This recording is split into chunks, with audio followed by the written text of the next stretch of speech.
What's going on, my people? Welcome back to Israel's Movie Reviews. It's been a little bit, but I'm back, man. And here we're going to continue on the Fast and the Furious route as we discuss Fast and the Furious 6 from 2013.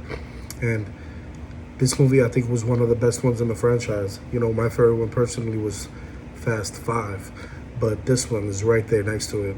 I love this movie to death. You know, Fast and the Furious 6, to me, is one of the best action films in this series, in this franchise.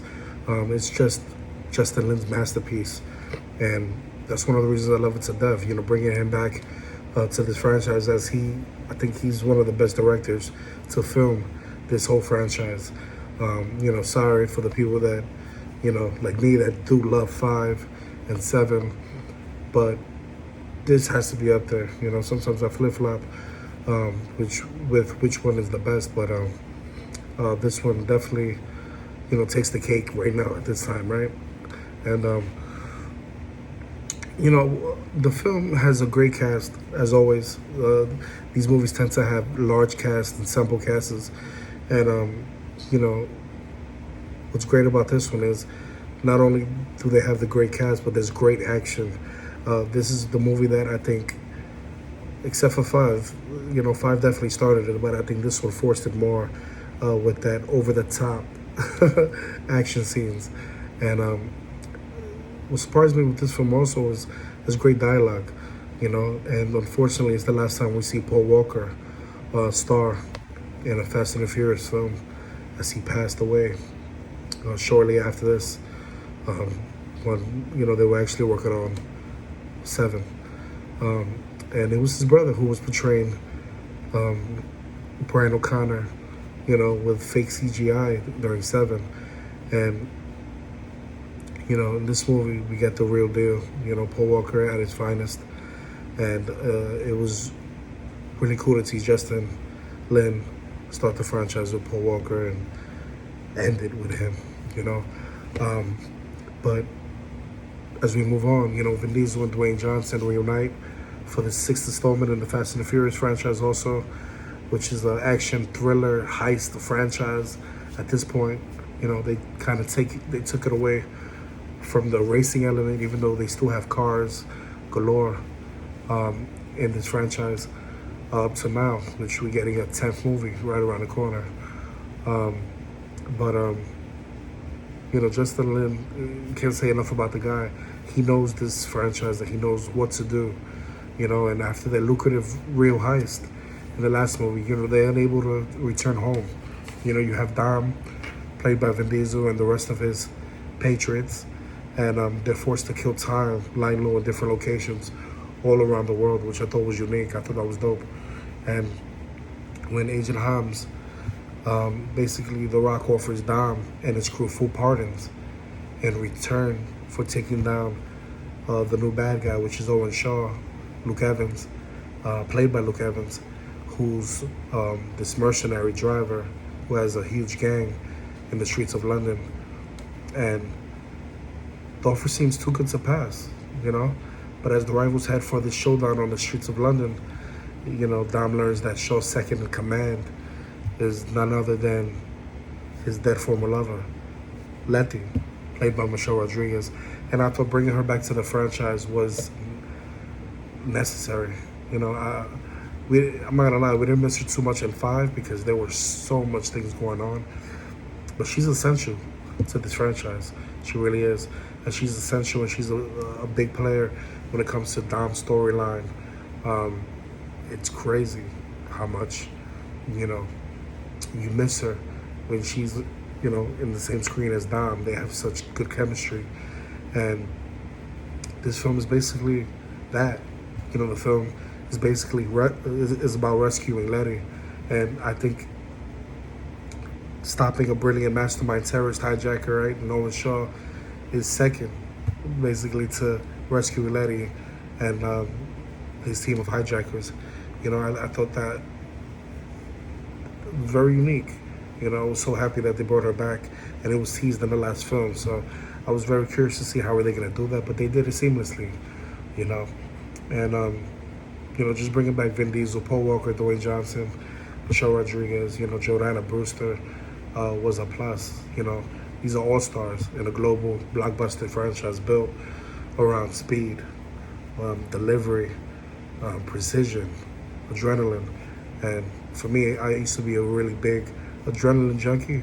Not no more so much after I had kids, but you know, this is one of my favorite franchises ever. That's why I decided to do it the week of my birthday. Just had a birthday recently, and I said, you know what, this is gonna be the franchise. And if you notice, I'm a little under the weather. That's why I haven't really been on the last week or so. I'm just trying to get better, but you know, this movie had a secret weapon, and that definitely was Letty in this movie. In the last film, it was definitely The Rock, as he provided this spark, you know. And you know, many people will say that this franchise is, you know, a mindless action films, as the cars take dominance, but they don't really take dominance in the last two movies. You know, they basically turned the franchise around, and you know, they made 5 a heist movie. 4 was basically kind of like a mission, kind of like a Mission Impossible film. And then this film is just straight action, man, to the point where you're like, wow, the stunts are bigger, wilder, you know, more over the top than ever before. You know, they definitely take a turn, you know, and I love this. It became a little more ridiculous at times, but it's surprisingly engaging from start to finish. You know, even though we know which side it's gonna come out on, you know, at the end, we know who's gonna be victorious every time. That's my only gripe about these movies.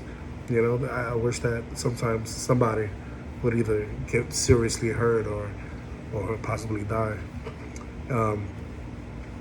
But I gotta leave it with that. You know, the action is glorious while it lasts. But then the films go back. What I like about this is that the film goes back to figuring how to keep it oversized, right? Like an oversized vessel from taking on water. And sometimes that's the hard work about having a film like this. But this film, what I do give credit to, the dialogue is very good in this film. You know, and when you think about a Fast and the Furious film, you don't necessarily think about the dialogue or if it had a smart script or anything like that. But this film had it all. It had a mixture of everything. And still, the best thing about this flick, to me, was the character interaction, which is a plus in all the movies, but especially this one. You know, even with the actors whose roles are pretty limited, right? Because in movies like this, when you have this ensemble cast, you know, you're gonna have some roles that are limited, right? Warranted, you know, because you have bigger names, bigger artists. You know, I like the way they take on Letty's amnesia, which adds to an interesting kind of soap opera, twisty soap twist to the plot that forces Dom to consistently try to remind her why she loves him. And ultimately he does so. You know, he tries very hard, and boom, she wakes up. This movie also talks about Brian's fatherhood. Also lets Paul Walker do a bit of enjoyable self-serious acting of his own. We get to see him in that role, man, and unfortunately, we don't get to see him after this, but he did show that other side that he could actually act. It's not just about action and his those quips, and you know, he really delved down and showed the father instinct, which I loved. And you know, otherwise you got Tyrese Gibson and Chris Bridges, aka Luda, who are left with the snappy comedic relief. You know, before them you had the Tego Calderon and Dogomar comedic sequences, right? In the last film, but they're not in this film. While you got Gina Carano, who's an addition as a villain in this film. Gal Gadot, Elsa Pataki barely gets to look feisty and hot in their action scenes, but at least they do a great job at it. I wish they would have had a little more to do in this film, but I get it. You know, you can only do with a limited, time. You don't want a movie to be over 3 hours. And as for Dwayne Johnson, he gives in an unusually dry but deadpan performance this time around.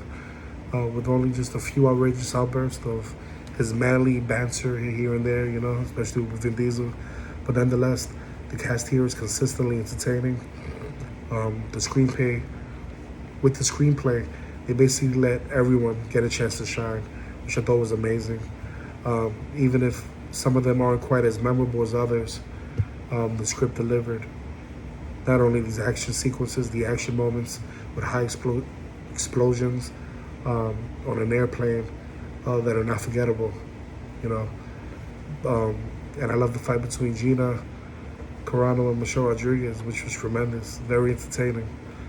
And you do get a death in this film. And actually, when it did happen, when I did see it, it hurt, you know, but I understood why it had to happen. But like I said before, I love this film to death. Fast and Furious 6, I think, is one of the best ones in this franchise. The battles on the airplane are epic, you know, and I consider Justin Lin just a god when it comes to directing. He's awesome. And this was definitely one of his masterpieces. Another awesome installment in the franchise. And it was actually either better or equal to its predecessor, with these great actors, great humor, action, and of course, the cars, man, the cars.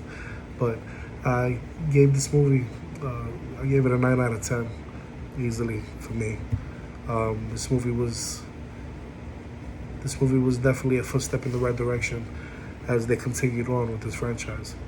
So if you enjoyed this review, hit that like button, hit that notification bell, and I look forward to seeing you in the next one. Peace.